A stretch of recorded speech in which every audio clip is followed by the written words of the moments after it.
Hello students, welcome to Rhythm Classes. My name is Arvind Singh and today's our topic is Class 9 Science Chapter 2 Is Matter Around Us Pure? Episode 2.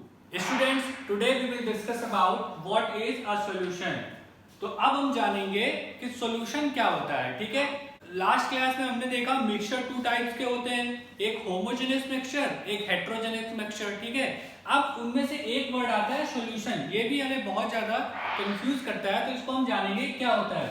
तो हम इसके लिए कह सकते हैं simple word में, a solution is a homogeneous mixture of two और more substances, यानी एक ऐसा जो होमोजेनियस मिक्सचर होगा और उसमें अगर टू या टू से ज्यादा जो है सब्सटेंस होंगे तो हम उसको कह सकते हैं सॉल्यूशन। यानी एक तरीके से अगर आप सिंपल वर्ड में देखो तो एक्चुअली होमोजेनियस मिक्सचर जो होते हैं उन्हीं को हम सॉल्यूशन कह सकते हैं, ठीक है। फॉर एग्जांपल हम कह सकते हैं लेमनेड, एलॉयज, एयर।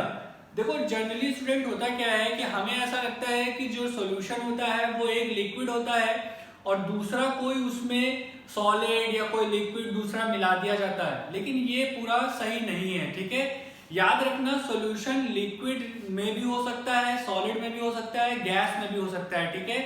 जैसे उसका सबसे अच्छा एग्जांपल यहाँ पे एलॉय।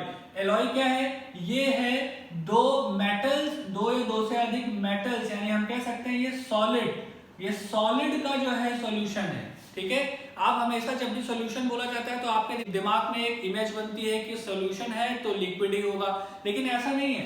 ये देखो ये सॉलिड का सॉल्यूशन है, ठीक है। लेमनेड तो लिक्विड में आ गया, ठीक है, ये हो गया लिक्विड का। और जो एयर है ना ये गैसोइड सॉल्यूशन है, यानी इसमें क्या है, इसमें गैस है। एयर में क्या होती है, बहुत सारी गैसेस होती है, मेजोरिटी में हम ये कह सकते हैं नाइट्रोजन और ऑक्सीजन रहती है, और इनके साथ और भी कई गैसेस हैं, और ये सारी गैसेस आपस में मिक्स हैं और ऐसे मिक्स होती है कि ये सभी जगह पे इनका परसेंटेज सेम होता है, यानी इनके पार्टिकल्स बहुत अच्छी तरीके से मिक्स होते हैं। तो ऐसी चीजों को हम बोल सकते हैं सॉल्यूशन, है ना। यानी जो होमोजेनियस मिक्सचर में आते हैं उनको हम बोल सकते हैं सॉल्यूशन, ठीक है। अब इसमें आपको सबसे ज्यादा इंपॉर्टेंट समझना दो चीजें। देखो यहाँ पे टू वर्ड्स हैं जो इसमें आते हैं, इसको बोल सकते हैं कंपोनेंट्स ऑफ सॉल्यूशन।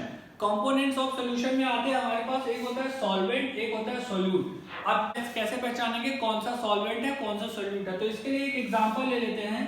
सपोज हमारे पास यहाँ पे एक बीकर में वाटर रखा हुआ है, ठीक है।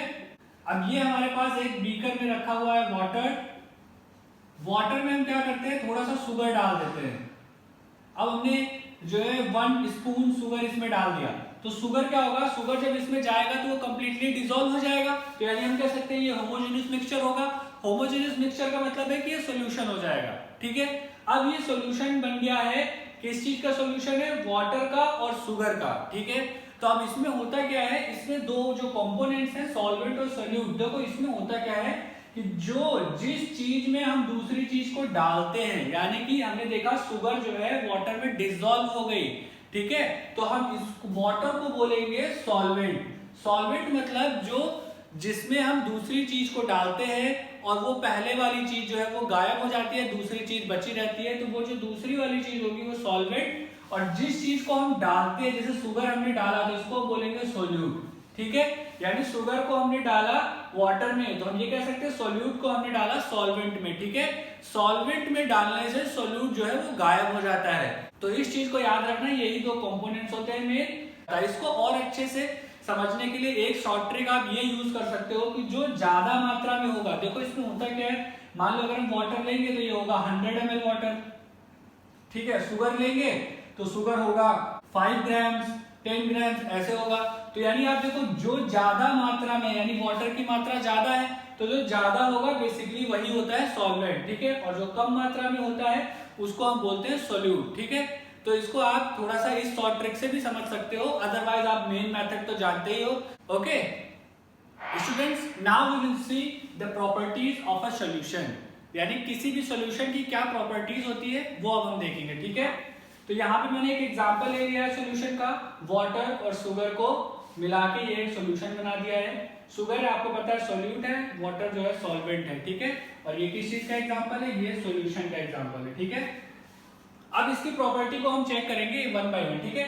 सबसे पहले है होमोजेनियस मिक्सचर। सॉल्यूशन जो होता है वो हमेशा एक होमोजेनियस मिक्सचर होगा, ये उसकी एक प्रॉपर्टी होती है। होमोजेनियस मिक्सचर यानी आप इस सॉल्यूशन में जब देखोगे तो आपको इसमें वाटर और शुगर के पार्टिकल्स पूरे सॉल्यूशन में इवन रूप से डिस्ट्रीब्यूटेड मिलेंगे, कोई एक जगह पे ज्यादा या एक जगह पे कम नहीं रहेंगे, सभी जगह पे बराबर रूप से रहेंगे।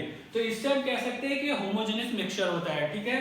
इसकी सेकेंड अगर प्रॉपर्टी हम देखें तो वो कहती है कि जो इसके सॉल्यूशन के जो पार्टिकल्स होंगे वो बहुत ही स्मॉल होते हैं, यानी उनका साइज होता है, उनके पार्टिकल का साइज 1 नैनोमीटर से भी छोटा होता है। The particles of a solution is smaller than 1 nanometre, यानी 10 raised to power -9 मीटर से भी छोटा होता है, ठीक है। इसके बाद अगर इसकी नेक्स्ट प्रॉपर्टी की बात करेंगे तो वो है do not scatter a beam of light. देखो इसमें होता क्या है, क्योंकि अभी हमें पता चला कि इसके पार्टिकल्स बहुत छोटे होते हैं, तो बहुत छोटे पार्टिकल्स होने की वजह से जब हम कोई लाइट की बीम इसमें डालते हैं, यानी यहाँ से अगर हम कुछ लाइट अगर इसमें डालेंगे तो वो लाइट जो है सीधी रेखा में चली जाती है, इससे वो लाइट इधर उधर फैलती नहीं है। अब चूंकि पार्टिकल्स बहुत छोटे होते हैं इसलिए वो लाइट को इधर उधर स्कैटर नहीं करते, वो लाइट की बीम जैसे आ रही है वैसे ही निकल जाएगी आगे, ठीक है। तो ये भी इनकी एक प्रॉपर्टी होती है। इसके बाद नेक्स्ट अगर प्रॉपर्टी की बात करें तो हम इनको ये कह सकते हैं कि जो सॉल्यूशन में जो सोल्यूट होता है, सोल्यूट के पार्टिकल्स को हम सॉल्वेंट से फिल्ट्रेशन प्रोसेस के द्वारा अलग नहीं कर सकते। फिल्ट्रेशन प्रोसेस यानी आप ऐसा समझ लो जैसे हम चाय में एक छन्नी लगा देते हैं और चाय पत्ती को निकाल लेते हैं, यानी चाय बनाने के बाद हम छन्नी लगा के कप में चाय डाल देते हैं, तो वो फिल्ट्रेशन प्रोसेस है, यानी उससे ऊपर चाय पत्ती रह जाती है और हमारी चाय जो है वो नीचे आ जाती है।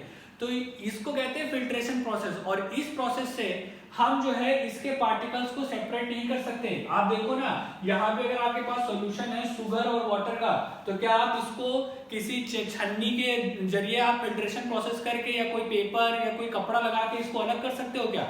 आप इसको लगाओगे, कॉटन क्लॉथ भी अगर मान लो आप लगाते हो तब भी इसके पार्टिकल्स जो होंगे, सोल्यूट के जो भी पार्टिकल्स होंगे, जो शुगर होगी वो सॉल्वेंट के साथ मिक्स होके ही उसमें चली जाएगी, यानी कुछ भी आपका ऊपर नहीं बचेगा।